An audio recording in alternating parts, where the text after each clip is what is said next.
here we are at the Shell Pennzoil Grand Prix of Houston with my friend John Hennessy. Hey, Mr. Taylor, how are you? I've been sitting here across from this Cadillac. Yeah. That my guess is it says twin turbo on the hood. Yeah. What do we got, 1,000 horsepower? You're a little low. It's about 1,226 horsepower. 1,226 horsepower out of a Cadillac. It's a wagon. I know, a wagon, Yeah, even sure. better. I knew something was going on when I saw the giant wheels and the flares on the... Right. Only John Hennessy does that to a Cadillac It's a little bit of a sleeper, but you look at it closely, you're like, there's something about that Cadillac that's not stock. You build an amazing machine, and it lasts. I try to build it like I build it for myself. We build about 500 cars a year, and you know, it's enthusiasts for enthusiasts. So you know, it's all about fun and having something powerful. But I mean, we build some race cars, but I want people to be able to drive them every day, put pump gas on them, pass their smog tests, and have something that's reliable and easy to drive. You'll see a lot of Hennessy machines on the covers of magazines like Motor Trend, Car and Driver, Road and Track, and the fastest car in the world right now. Yeah. And he's wearing on a shirt the Venom GT. Right there. Yeah. Powered by Pennzoil. How was that? That was amazing. It was really cool. I mean, we got a chance to take it to the Space Shuttle runway at the Kennedy Space Center in Florida. You know, the existing record with Bugatti is around 268 miles an hour, and we wanted to beat it by a lot.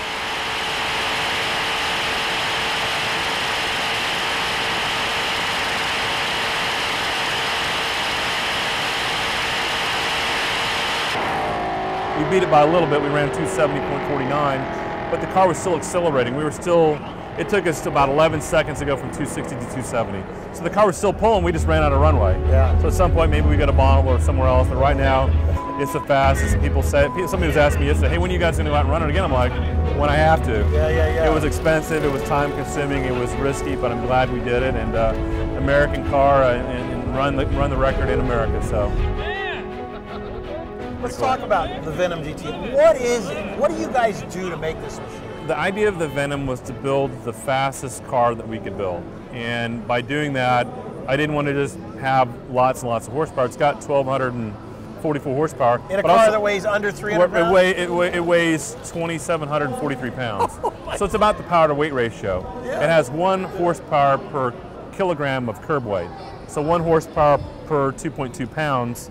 And you know, that's really an unmatched power to weight ratio, and that's what makes the car really special.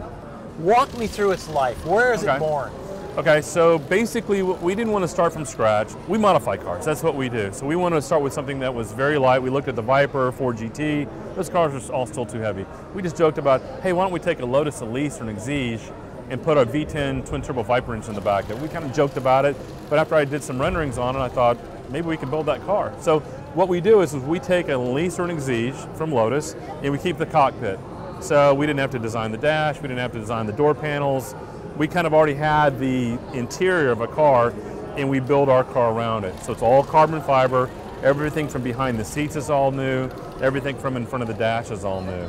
So it's about 90% our car, about 10% Lotus. And which is not a bad thing. No, it's not a bad thing. It basically, it cut our, you know, the amount of money that we had to spend and the time that we had to work with by a great deal, not having to design door panels and all that, knobs right, and air conditioning systems.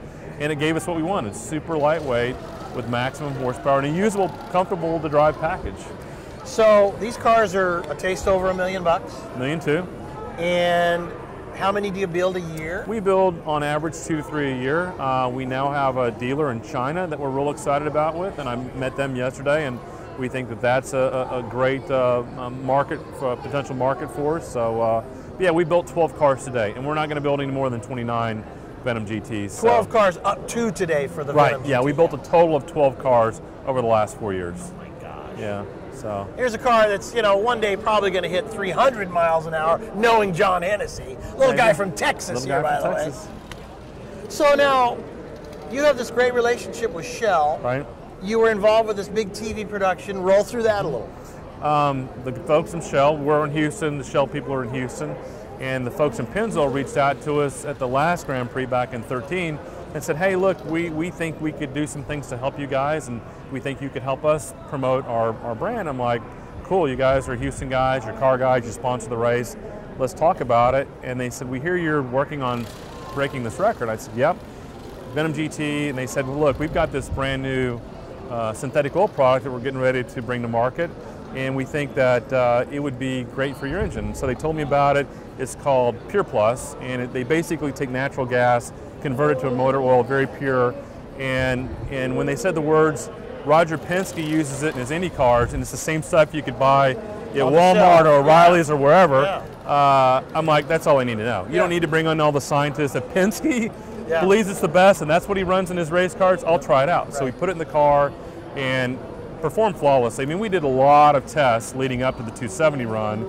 And when you go to try to make a street car run 270 miles an hour, there's lots of variables, there's lots of things we're worried about. The tires, the driver, is there a critter going to run across the road? But it gave me a lot of peace of mind to know that my engine would be secure. I didn't have to worry about the oil, I didn't have to worry about starving for oil or any of the issues that can happen with an oil that's being pushed at 7,500 RPM at 270 miles an hour. That was one problem I didn't have to worry about. Yeah, but they do 12,000 RPMs in these Indy cars, right? Exactly. So the nice thing was, they said, look, we not only want to provide you with the product, we want to try to help tell not only your story, but a story about other guys that had the need for speed and wanted to go out and make a car go fast. So they hired a TV production company called Bandito Brothers, which did the movie Act of Valor, which is one of my favorite movies. And they came in with us, went with us to NASA when we ran our 270. And then they told a greater story about kind of back to the beginning of automobiles and guys trying to break 35 and 40 miles an hour, leading up to Malcolm Campbell and some of his speed records from back in the 20s and 30s, to Craig Breedlove with the 600 mile an hour car back in the 60s with a kind of a home-built, Bonneville car with a jet engine out of a scrapyard. It was a really cool deal, and you can go to the Pennzoil YouTube channel. And the cool thing is you can click on the braking barriers, and they have it broken up into like 10 different sections. You can watch the whole 45-minute deal. It was on National Geographic a couple months ago. So cool story, and we're honored to be a part of that story, and thankful for the folks from Shell Pennzoil. Your video has been watched. This is the world's fastest car right now. How many times now? 6.7 million YouTube views in 4 months. 6.7 million views on YouTube in 4 months. You got one note from one guy that meant a whole lot to you, and I got to tell you, that's a tearjerker. The way you did this, by the way, with President Kennedy's voice. Tell that story. This is like awesome. So I'll try to keep it brief. So we went to NASA the first time back in January. Got rained out. It's kind of a bummer. We're regrouped. The Shell folks came in and said, look, if you want to go back, we'll maybe help cover some of your expenses, bring the video guys. We're like, great, that helps a lot. So I was working with my guys in the shop, and I wanted to kind of get them some extra motivation to really kind of focus on making the car the best it could be to go out and run the number. And so after church one day, I'm sitting at lunch with my kids, and we're talking about going down to NASA, and I said, this whole thing with the Venom GT, it's kind of in a way like when the astronauts were trying to go to space and go to the moon. I said, it wasn't an easy deal, but they knew that because it was going to be really hard, that they would learn a lot, they would become better engineers, better pilots, better astronauts. And I said, really, it's kind of the same way for us on a much smaller scale. By us doing something that's hard, not because it's easy, we'll be a better team, we'll have a better car. Went on YouTube, found a video clip, it's called the Kennedy Moon Speech. He gave it at Rice University here in Houston back in September '61. So I sent that video clip to my team. Said, look at this, think about this as you're prepping the car to go to NASA. Kind of forgot about it. We went and ran the number. My video guy, when he edited together the video, he thought, gosh, I'll take that voiceover from Kennedy, and he overlaid that as we're kind of prepping the car. So and awesome. the thing that was just like my wife, when I was done at the first run at NASA and we didn't get to run the car, she said, are you disappointed? I said, maybe a little bit, but I said I had a special feeling like I was on hallowed ground being at NASA. I was a space geek as a kid. I was all into the NASA stuff. I remember watching Apollo 11 landing on the moon and Neil Armstrong putting his foot down on the moon for the first time. And I said, I just had a very surreal feel that I was in a real special place the whole time I'm there. Totally. So I said, no, I'm not bummed out, and we're going to go back and get the number. And it's just an incredible privilege just to have an opportunity to set a record at a place that, I mean, Americans have given their lives to, break barriers and go into space and go to the moon. And so it was just something that I just felt very, very privileged and special. And then when we got the number, we gave our our world record certificate. We gave it to the NASA director at the Kennedy Space Center, and that was a pretty cool deal. So we put that, that voiceover of Kennedy's speech in our YouTube video. But why, some say, the moon? Why choose this as our goal? And they may well ask, why climb the highest mountain? Why, 35 years ago, fly the Atlantic? Fast forward a couple months later, I got a chance to go to Detroit. Good friend Jim Farley, VP of product and marketing at Ford, invited me to come up and look at the new Mustang. So we go up, I go up with my partner Don, and we get to Detroit, it's March, and it's snowing like crazy. Right. So we get up there, and on our way to go see Farley and then go to the engineering building for the Mustang, the power goes out. And we get a call from the Mustang guys saying, look, the power's out, there's no lights.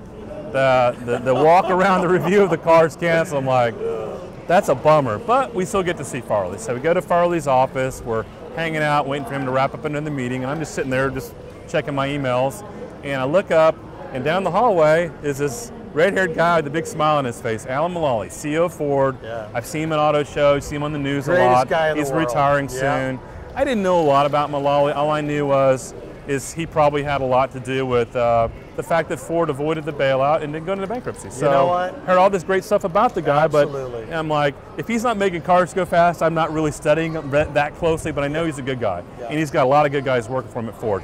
The guy looks at me, total stranger, smiles and waves, just as he's walking down the hallway to his board meeting. I'm thinking, that's pretty cool. He knows who that's you kinda, are. No, he did not know. I mean, Oh, I had to be, no, I'm a total stranger. I'm just some dude, I'm some guy there to see Farley. Right. You know, maybe I don't know, he didn't know who I am. Yeah, So I just always thought, that's pretty cool. This guy's running one of the biggest corporations in the world. That's the way that man is. Well, I came to find that out. So I had a nice meeting with Jim, and then the next day I'm going to get on a plane and come back to Houston. Well, the day after that is our biggest track event at our facility in Sealy called TX2K. We have like 20,000 people coming for this race. So my partner Don's on Delta. He flies home, gets out no problem. The plane breaks, I'm stuck in the plane. I'm like, so while I'm hoping the plane's gonna get fixed, I'm sitting there twiddling my thumbs, start surfing around my phone. I'm like, what's the deal with this Mulally guy? How can some big time CEO that's got the weight of a whole big company and hundreds of thousands of employees on his mind have enough joy in his heart to look at a total stranger, smile and wave? That really kind of blew me away. Look up his bio, Wikipedia, second paragraph. When Alan Mulally was 17 years old, he heard Kennedy give the moon speech, and that inspired him to want to become an astronaut. Look at that. He ends up going to Boeing, rises up to CEO of Boeing, and now he's at Ford running Ford. And I thought, I wanted to be an astronaut too, and that's kind of, I didn't get to become a pilot or an astronaut, but I'm now modifying cars and got to set a record at Kennedy. That's kind of a cool connection. So I emailed that little link to Farley, and I said, Jim, this is kind of really cool. I said, your boss and I have this whole astronaut NASA connection. And I didn't think much about it, so I'm bummed out. I'm wandering through the airport. I got to go get my bags. I'm stuck. I got to spend the night another night. I'm missing my big event at the track. I'm thinking, I could think of a lot of other things I could have done instead of going to Detroit for 3 days. Right. Get to see Farley and have Mulally wave at me down the hallway. That's cool, but I'm like, anyway, I was bummed out. My phone rings, and it was Mullally's secretary. Mr. Hennessy, Mr. Mulally, I'd like to speak to you. Well, I guess Farley forwarded that email to Mulally. Mulally, I guess he hadn't seen the video. What did he say? He watched it, and he picks up the phone and says, John, Alan Mulally, I just watched your video, and it brought a tear to my eye. Isn't that great? And I'm in the middle of the Detroit airport. It's that kind of, I'm telling you, you guys got to go look at this. It's that kind of, when you hear Kennedy, it is so powerful. And why do you think almost 7 million people have watched it? You know, the thing about with with the Kennedy speech is that you think about Kennedy in '61. He's throwing out there the big, hairy, audacious goal. Our country is not only going to put a man in space. I mean, the Russians kind of already, beat us with Sputnik, and it's the Cold War and all that. We're going to walk on the moon. Not only, we're not just going to put a man in space. We're going to have a man that's going to walk on the moon. In 1961, he dies in '63, and our country fulfills that promise in '69. Yeah. That just goes to show how powerful words are. Yeah. How powerful the words of the president are. Yeah. Republican, Democrat, doesn't matter. The president's words have great power and great inspiration. And Kennedy was a very inspirational he was. president. And moving that forward, those words that Kennedy spoke, in some way, led Alan Mulally to do a great job at Boeing, design and build all kinds of great aircraft that we sell all over the world. So the people all over the world send their money here, and now he did that with Ford. That is called the ripple effect. Yeah. And you know what? You're the kind of guy that also puts a ripple effect out there. Well, because you do what you do in such an honest and honorable way with the machines that you work on and the quality of the work that you guys do. And now you have a tuner school to teach the young and the interested, because you don't have to just be young.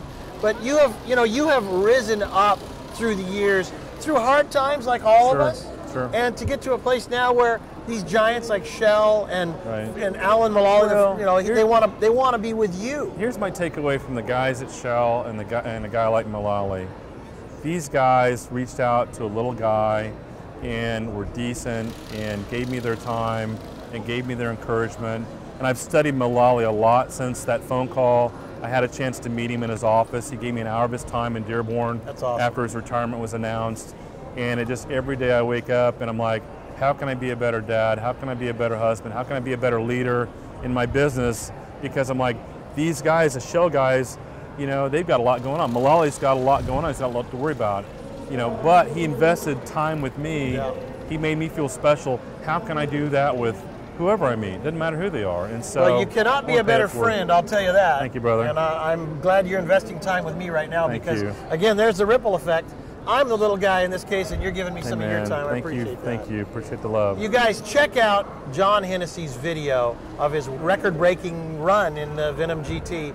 It'll blow you away. You're a good man. Thank you very much. You too. Keep up all the good work. Thank you. I'm going to interview your guys at the tuner school, too, because I want to great. learn more about that. It's a great story. HennessyPerformance.com, correct? That's it. Very good. Got it. I'm Alan Taylor. We're here together in Houston for the Grand Prix.